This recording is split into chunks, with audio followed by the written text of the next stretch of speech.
قال النبی صلی اللہ علیہ وسلم یرید اللہ بہ یفقہہ فی الدین۔ محترم جناب مولانا زین العابدین سنابلی صاحب، اساتذہ اکرام، دیگر ذمہ داران اور عزیز طالبات، میرے لیے بڑی خوشی کی بات ہے کہ آج میں بہت ہی اپنے عزیز دوست مولانا زین العابدین صاحب کے ساتھ آپ کے ادارے میں، اور یہاں جو لوگ ہیں ہمارے طلبہ بھی ہیں جو پڑھ کر کے سنابل سے آئے ہیں، نام بھی آپ کا ادارے کا سنابل ہے، تو یہاں آنے میں اور یہاں آپ کے ساتھ بیٹھنے میں کوئی اجنبی پن کا احساس نہیں ہے، الحمدللہ اپنے پن کا احساس ہے۔ اور یہ بہت ہی خوشی کی بات ہے کہ اللہ تعالیٰ کی توفیق سے ہمارے دوستوں نے یہ جو ادارہ بنایا ہے، تو الحمدللہ اللہ تعالیٰ کی مدد ہے، اللہ کا بہت بڑا احسان ہے کہ یہ ایک چھوٹا سا مرکز، چھوٹا سا معہد جس میں آپ سب تعلیم حاصل کر رہی ہیں، یہ بہت بڑی نعمت ہے اللہ تعالیٰ کی۔ اور سب سے بڑی نعمت اللہ تعالیٰ نے آپ کو دی ہے کہ آپ کو اللہ نے اپنے دین کی تعلیم حاصل کرنے کا موقع دیا ہے۔ یقیناً دین کی تعلیم یہ ایک مخصوص نعمت ہے، ہر کسی کو نہیں ملتی۔ آپ دیکھیں سماج کے اندر کتنے لوگ ہیں، ہمارے گھرانوں میں، ہمارے پڑوس میں، ہمارے گاؤں میں، پورے ملک میں زیادہ تر لوگ دین سے بے خبر ہیں۔ ان کو اللہ کا، اللہ کے رسول کا حق نہیں معلوم۔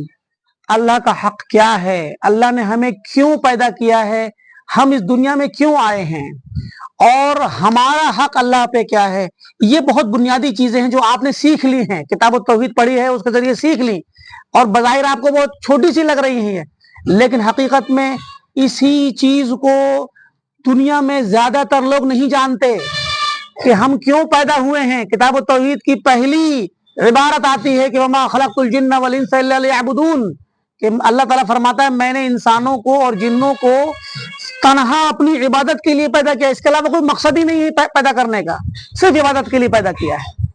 آپ نے پہلے دن اس کو سیکھ لیا، لیکن حقیقت یہ ہے کہ اس جملے کا معنی، مفہوم، اس کی حقیقت، اس کی تفصیل اور اس کی تفسیر آپ مدرسے میں سیکھیں گی، اپنی انہی کتابوں کو اور تفصیل جب پڑھیں گی تب آپ سیکھ پائیں گی، تب آپ کو پتہ چلے گا کہ پیدا کرنے کا مقصد دنیا میں جو ہے کہ عبادت ہے اور کیسے ہے۔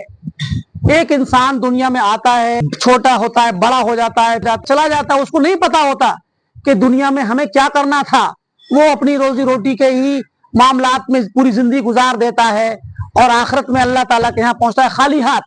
لہٰذا یہ جو دین کی تعلیم آپ حاصل کرنے آئی ہیں، یہ اللہ تعالیٰ کا اختیار ہے، اللہ تعالیٰ کا چناؤ ہے، اس نے چنا ہے آپ کو۔ اللہ کے نبی صلی اللہ علیہ وسلم فرماتے ہیں کہ اللہ تعالیٰ جس انسان کے ساتھ خیر کرنے کا معاملہ کا ارادہ کرتا ہے کہ اس کو میں اچھائی سے نواز دوں، بھلائی سے نواز دوں، خیر دے دوں اس کو دنیا اور آخرت کی، تو ایسے انسان کو اللہ تعالیٰ دین کی سمجھ اور اس کی فقہ عطا کرتا ہے۔ تو اس کا مطلب کیا ہوا کہ جو لوگ دین کی فقہ حاصل کر رہے ہیں، دین کی تعلیم حاصل کر رہے ہیں، حقیقت میں اللہ تعالیٰ نے ان کے ساتھ خیر کا ارادہ کیا ہوا ہے۔ اور کیوں نہ ہو خیر کا ارادہ؟ حدیث میں آتا ہے، پیارے نبی صلی اللہ علیہ وسلم نے ارشاد فرمایا اذا مات ابن آدم انقطع عنہ عملہ الا من ثلاث، جب آدم کا بیٹا یعنی آدمی، جب انسان مر جاتا ہے تو مرنے کے بعد تو کوئی عمل نہیں ہوتا۔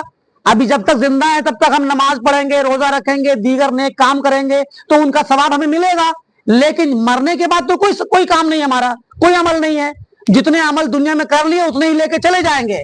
لیکن تین چیزیں ایسی ہیں جن کے ذریعے مرنے کے بعد بھی عمل جاری رہتا ہے اور ثواب ملتا رہتا ہے، تو ان میں سے ایک ہے علم ينتفع به، کہ مرنے والے شخص نے علم چھوڑ دیا ہو، اپنے بعد لوگوں کے درمیان علم چھوڑ دیا، اور اس علم سے لوگ فائدہ اٹھاتے رہیں گے، تو جب تک فائدہ اٹھائیں گے تو ان کے فائدہ اٹھانے سے جو اجر ان کو ملے گا اتنا ہی اجر اس کو بھی ملے گا۔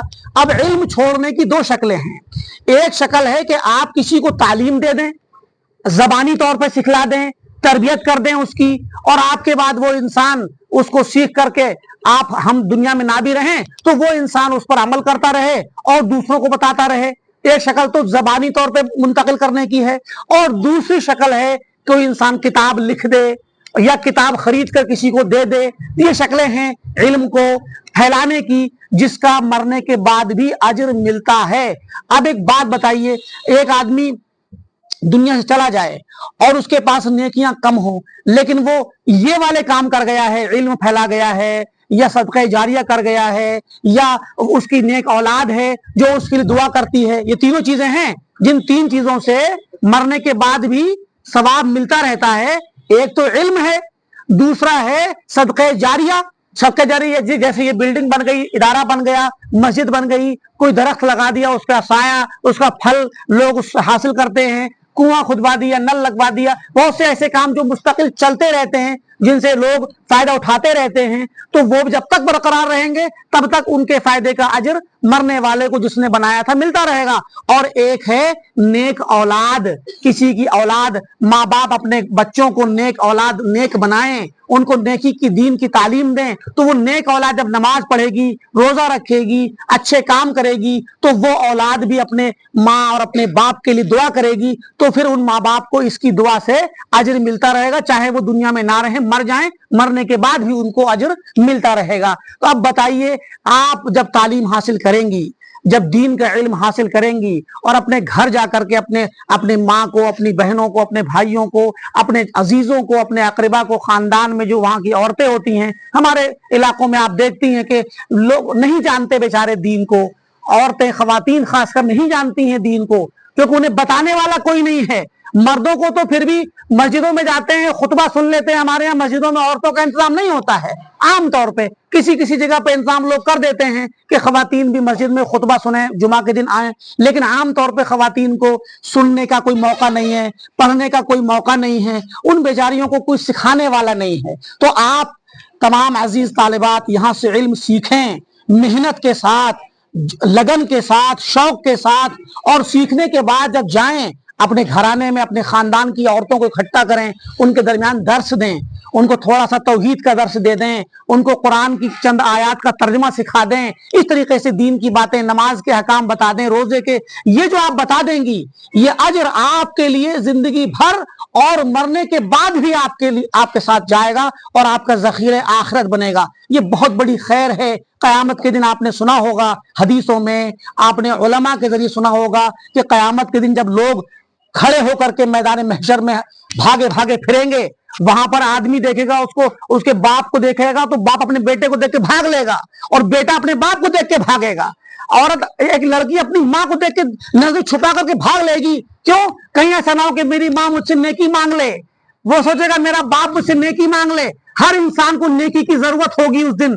हर आदमी चाहेगा कि मेरे पास आज सवाब हो, नेकी हो, ताकि उसके जरिए मैं अपने आप को जहन्नम से बचा सकूं। जहन्नम इतनी खतरनाक खौफनाक मंजर होगा, उससे बचने के लिए हर इंसान डरा हुआ होगा, खौफ में होगा, परेशान होगा। यौम यफिरुल मरहु अन अखीह, तो आदमी अपने भाई से, अपनी माँ से, अपने बाप से, औरत अपने शौहर से, शौहर अपनी बीवी से, भाई भाई से, बहन बहन से देख करके भागेंगे कि ताकि मुझसे मांग ना ले। लिहाजा वो मंजर, उस दिन हमें नेकी की जरूरत होगी, हमें सवाब की जरूरत होगी। तो उस दिन अगर हमें ये सवाब इकट्ठा मिल जाए कहीं पर, किसी रजिस्टर में फरिश्ते लाके दिखाएं कि अल्लाह इस बंदी का या इस बंदे का, इस इंसान का या इस खातून का एक रजिस्टर है जो इसने तो अमल नहीं किया था, लेकिन इसके जरिए दूसरे लोगों ने अमल किया, वो वाला अमल इसको मिला हुआ रजिस्टर है, तो बहुत खुशी होगी हर इंसान को।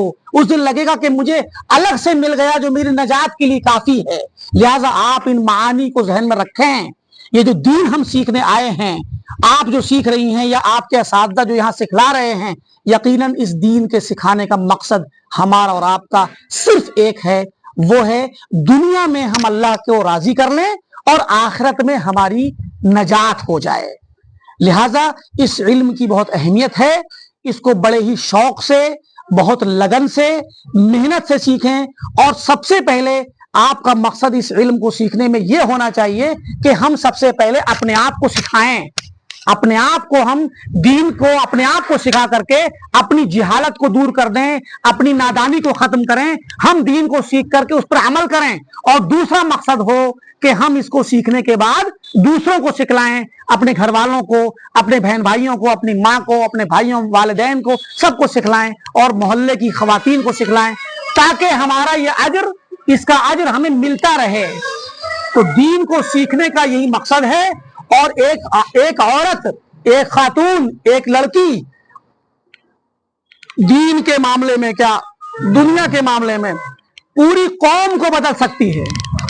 एक औरत पूरे कौम को बदल सकती है। अपने आप को आप कमतर ना समझें, कमतर कभी ना समझें। ऐसे ऐसे इलाके हैं हरियाणा के अंदर, हम लोग गए हरियाणा, आपने सुना होगा नाम हरियाणा स्टेट का। हरियाणा में हम लोग गए एक ऐसे गांव में, बहुत बड़ा गांव है वो, 20,000 की आबादी है। वो पूरा गांव बिदती था, कब्र परस्त साहब से 50-60 साल पहले। और उस गांव में, गांव वालों का बताना है कि उस गांव में एक खातून की शादी हुई, दूसरे गांव से शादी होकर के एक खातून आई और वो अहले हदीस की, तौहीद परस्त थी।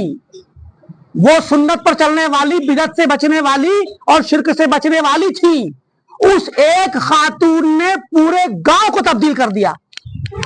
आज पूरा गांव अहले हदीस है वहां का, कोई वहां शिर्क नहीं करता है, सब तौहीद वाले। तो ये एक खातून की मेहनत से पूरा गांव, ऐसी बहुत सी मिसालें हैं। लिहाजा आपकी अहमियत खवातीन की हैसियत से, आपकी अहमियत लड़कों के मुकाबले में आपकी अहमियत ज्यादा है, क्योंकि खंदर समझना अच्छा होता है, समझाने का होता है, उनकी नरम दिली होती है, वो समझाने लागत रखती हैं। लिहाजा आप अपने आप को दीन के लिए मुकम्मल तौर पे इस इल्म के लिए वक्फ करें और मेहनत से इल्म हासिल करें और दुआ करें कि इस इल्म को लेकर के आप इस काबिल बन सकें कि अल्लाह के दीन की खिदमत कर सकें। अल्लाह रब्बुल आलमीन से हम भी दुआ करते हैं कि अल्लाह ताला आप तमाम को कामयाब बनाए, आप तमाम को आलिमात और फाजिलात बनाए और आलिमात बाअमल बनाए और आपके जरिए अपनी कौम को और मिल्लत को फायदा पहुंचाए और आपकी इस तमाम कोशिश को आपके लिए और हम सब के लिए ज़ख़ीरे आखिरत बनाए। व आखिरु दावाना अल्हम्दुलिल्लाहि रब्बिल आलमीन वस्सलामु अलैकुम व रहमतुल्लाहि व बरकातुहू। आमीन। माशाअल्लाह, शेख की मुख्तसर तकरीर।